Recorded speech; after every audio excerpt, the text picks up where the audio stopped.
Dans la banlieue de Nantes, nous avons rencontré un boucher de supermarché. Pendant plusieurs années, comme à Roquemaure, il a fait de la remballe dans la boucherie de la grande surface qu'il employait. Il a accepté, en conservant l'anonymat, de nous montrer ce qu'il faisait quotidiennement. Alors voilà de la viande que l'on a achetée il y a une dizaine de jours. Pour la démonstration, il a accepté d'acheter les morceaux de viande qu'il avait l'habitude de retravailler. Tous sont aujourd'hui largement périmés. Alors on va commencer par le plus flagrant. Par le rôti de bœuf, par exemple. Vous voyez déjà la différence? Voilà comme elle est. Je vais enlever une tranche de partout. On enlève tout ce qui est noir.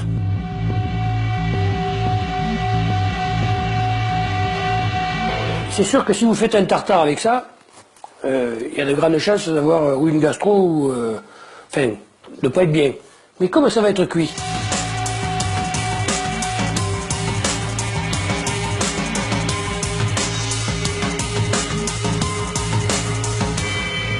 Alors bon, vous remettez ça, bien entendu, dans une barquette blanche. Hein. Voilà le rôti que vous récupérez. Et avec la côte de bœuf... Pareil que le rôti de bœuf.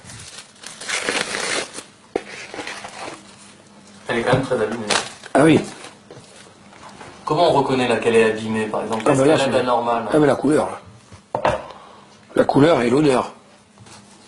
Là, qu'est-ce que vous allez en faire? Ben là, je vais en faire une entrecôte.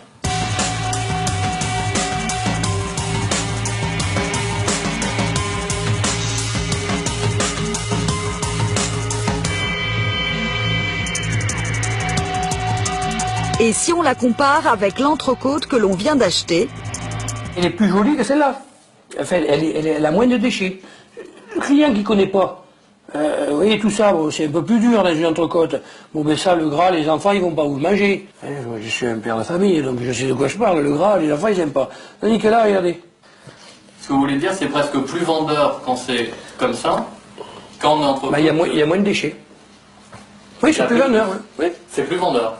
Je vais vous faire des merguez, là. Ça va être quelque chose. Hein. Et les merguez, vous les faites avec quoi? Mais avec tous les produits qu'on a retirés du rôti de bœuf et des côtes de bœuf. Donc en fait, vous n'allez rien perdre de ces deux, de la côte de bœuf et de l'entrecôte. Non, là c'est la boucle bouclée, là. Et toute la pluche, vous voyez, tous les faux morceaux, là, comme ça, là. C'est vrai que ça paraît pas joli, là, mais on va la hacher. Et puis on va mélanger avec nos épices. Et on va sortir des merguez magnifiques.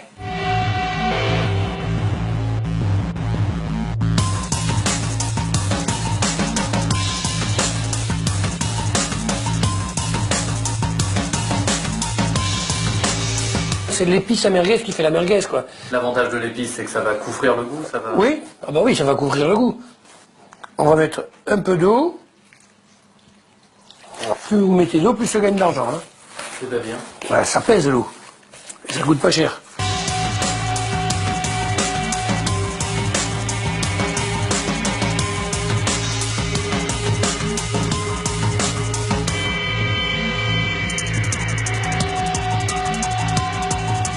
Voilà. Là, bon, le plus... Et ça, c'est un classique de faire de la merguez avec du bœuf qui est, ah oui, qui est périmé.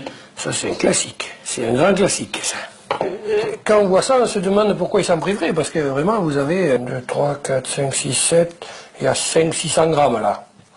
Bon, et donc, ça vous allez gagner, on va dire 25 francs, ou plus, et il y a 30 centimes d'épices, là. Voilà. Voilà ce qu'elles ont coûté, quoi. C'est que du bénéfice. et pour le poulet, c'est la rôtissoire. Le client qui vous l'achète, il vous le ramène dans l'heure qui suit, parce qu'il va vous dire c'est une infection.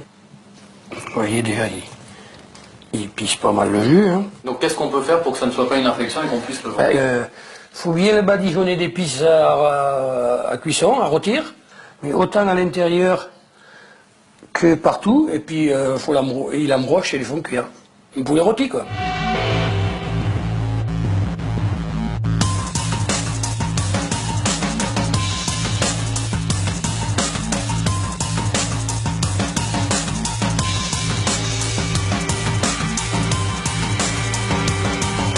Une fois rôti, impossible de savoir que ce poulet était très largement périmé.